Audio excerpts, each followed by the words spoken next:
ସୁଦାମା ଜଣେ ଦରିଦ୍ର ବ୍ରାହ୍ମଣ ପରିବାରରେ ଜନ୍ମ ହୋଇଥିଲେ। ତାଙ୍କର ପିତା ଥିଲେ ମାତୁକ ଓ ମା ରୋନକା ଦେବୀ। ଶ୍ରୀକୃଷ୍ଣ ରାଜ ପରିବାରର ପୁତ୍ର ହୋଇଥିଲେ ମଧ୍ୟ ଦରିଦ୍ର ସୁଦାମାଙ୍କ ସହ ତାଙ୍କର ବାଲ୍ୟକାଳରେ ବନ୍ଧୁତା ହୋଇଥିଲା। ସମୟକ୍ରମେ ଶ୍ରୀକୃଷ୍ଣ ଦ୍ୱାରିକାର ରାଜାଧିରାଜ ହେଲେ ଓ ସୁଦାମା ତାଙ୍କର ସେହି ଛୋଟ ଗାଁରେ ସାଧାରଣ ଭାବେ ରହିଗଲେ। ତାଙ୍କ ମଧ୍ୟରେ ଦୀର୍ଘଦିନ ଆଉ କୌଣସି ଯୋଗାଯୋଗ ରହିଲା ନାହିଁ। ଏଣେ ସୁଦାମା ଦରିଦ୍ରରୁ ଦରିଦ୍ରତର ହୋଇଯିବାରୁ ପରିବାର ପୋଷଣ ପାଇଁ ମଧ୍ୟ ଦୁରୂହ ହୋଇଗଲା। ତାଙ୍କ ପତ୍ନୀ ସୁଶୀଳା ତାଙ୍କୁ ଯେ ଶ୍ରୀକୃଷ୍ଣଙ୍କୁ ବନ୍ଧୁ ହୋଇଥିବା କଥା ସ୍ମରଣ କରାଇ ତାଙ୍କୁ ଭେଟିବାକୁ ଯିବାକୁ କହିଲେ।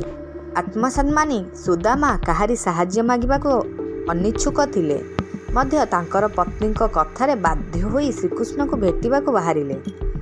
ଖାଲି ହାତରେ ବନ୍ଧୁ ଘରକୁ ନ ଯିବାର ପରମ୍ପରା ହେତୁ ପତ୍ନୀ ସୁଶୀଳା ଶ୍ରୀକୃଷ୍ଣଙ୍କ ପାଇଁ କିଛି ଖୁଦ ଚାଉଳ ଭଜା ଦେଲେ ଶ୍ରୀକୃଷ୍ଣଙ୍କୁ ଦେବାକୁ। ସେ ରାଜମହଲରେ ପହଞ୍ଚିବା ପରେ ଶ୍ରୀକୃଷ୍ଣ ତାକୁ ଖୁବ୍ ଆଦର ଓ ସମ୍ମାନର ସହ ଡାକି ନେଇ ତାଙ୍କର ପାଦ ମଧ୍ୟ ଧୋଇଦେଲେ। ସୁଦାମା ଏତେ ବଡ଼ ରାଜାଙ୍କୁ ନିଜେ ଆଣିଥିବା ଖୁଦ ଦେବାକୁ କୁଣ୍ଠିତ ହେଉଥିଲେ, କିନ୍ତୁ ଭଗବାନ ଶ୍ରୀକୃଷ୍ଣ ଜାଣିପାରି ତାଙ୍କର ଚଦର କାନିରେ ବନ୍ଧା ଖୁଦ ଆଣି ପରମ ଆନନ୍ଦରେ ଖାଇଲେ।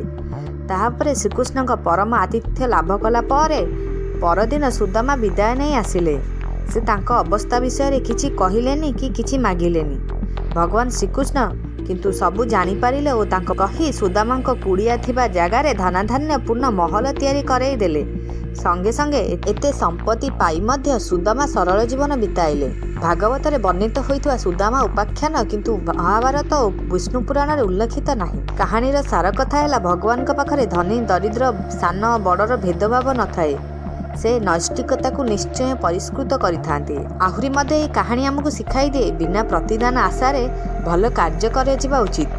କୃଷ୍ଣ ସୁଦାମା ମଧ୍ୟରେ ବନ୍ଧୁତା ଏକ ନିଦର୍ଶନ, ପ୍ରକୃତ ପାର୍ଥିବ ବନ୍ଧନହୀନ ଏକ ବନ୍ଧୁତାର, ଯାହାକି ବିରଳ ଓ ଦୃଷ୍ଟାନ୍ତମୂଳକ।